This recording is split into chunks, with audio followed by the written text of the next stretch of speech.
I was from a really small town in the Northeast on Lake Ontario near Canada, 11,000 people. It's called Oswego, New York. And, oh, you've heard of Oswego? You're from New York? Big state, though. Are you from the city or like, what's that? 30 minutes outside of Manhattan, so you think you're upstate. You're like, we can barely see the Empire State Building, it's so far away. I'm 6 hours north, 6 hours, right? And we have something called lake effect snow, where there's a lake, and it's not snowing, there's no snow. Like it's not weather, it's not snow. The water from the lake just goes like this. And it just becomes snow, and it just dumps on us. It's not supposed to be snowing, but the water becomes snow, and it just feet is snow, right? And there's drink specials that you would not believe. There's a lot of bars, and drinks are like 25 cents, 25-cent draft night. Wednesday night, you go out, they're like, beers are 25 cents. I'm like, well, I got 25 bucks, so let's get 100. So you learn how to pound booze, right? And also, this is the kicker, we have 3 nuclear power plants. 3. By the way, that's an intense combination. Brutal winters, excessive alcohol, and uranium, right? Like that does not sound like it's gonna end well. And you know you're in a dangerous part of the country when you don't have to pay school tax. That's a fact. I didn't realize that till I was older, how crazy that is, how much of a red flag. Basically, the people were like, so who do we pay the tax to? And the government's like, don't worry about it. And we're like, why? They're like, why? You see those 3 nuclear power plants? You guys read The Hunger Games? You're District 12. Yeah. Keep powering the Capitol, baby. I love my hometown, though. I love it. It's awesome. I wouldn't change it for anything. One thing about brutal environments, they keep families together. There's not as much divorce there, you know? One time I asked my mom, I was like, Mom, how have you been married for 45 years? Like, my parents have been married 45 years. And thank you? Like, I didn't do it. Like, it's cool you applauded at home. They're gonna watch this and be like, it's for us, not him. But yeah, 45 years. And one time I asked my mom, I'm like, what's the secret? Like, how have you been married so long? And she just looks at me and goes, I can't shovel the driveway myself.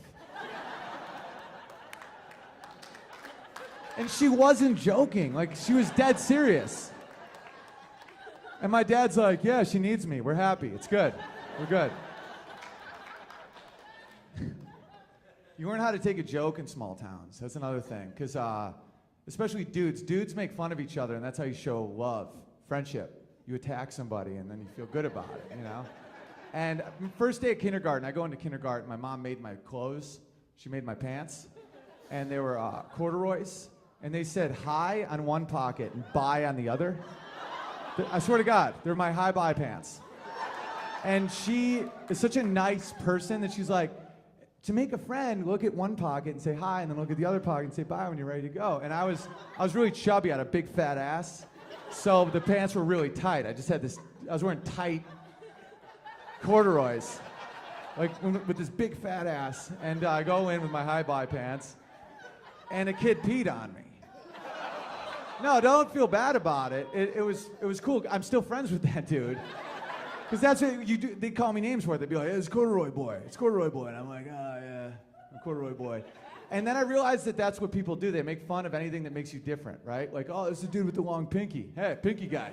You know? Even if nothing was different, that's what you got made fun of for. They'd be like, there's Average Andy.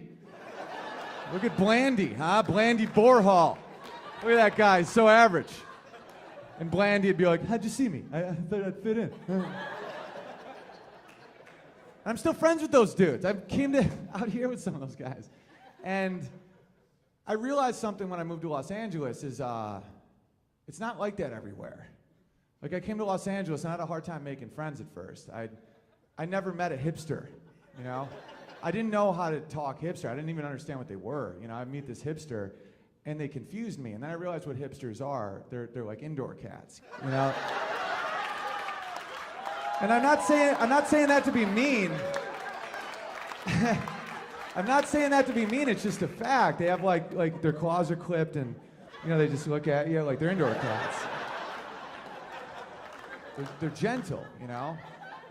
And I'd come at him hard, because I thought that's how I'd make friends. I swear to God, I didn't mean anything by it. I'd be like, look at this guy. Look at his jeans. You can see his balls in his pants. His balls jeans guy. Look at balls jeans guy, everybody. And the guy would just be like, why would you say that? And I'm like, ha ha ha ha. What? Like, what do you mean? And his buddies would be like, that's not balls jeans guy. His name's Eric, okay? He's a photographer. And I'm like, guys, I like your pants. I'm not trying to be mean. They're sweet pants. They're also sweet balls because I can see them in your pants. Because I can't help myself. Like, as soon as someone exposes vulnerability, like it bothers them, that's when you go really at it, you know? He's like, these pants are $300, okay? I'm like, for that amount of money, you could have afforded more fabric than a girl small, you know? And he's like, just stop, okay? I'm like, takes a lot of balls to say what you just said to me. And I respect your balls, because I can't see them in your pants. And then they would scatter, you know, and I felt lonely. I'm like, well, what's wrong with me? Like, why am I not making friends? And I realized that I was in their world, and they weren't wrong. They're just different. They're not thick-skinned, because they don't have to be. There's no winter here. Like, I love Los Angeles. Like, I'm not leaving. That's why I'm taping my special here. I love Los Angeles. Give it up for LA. Like, once you realize what it is, it's Narnia, you know?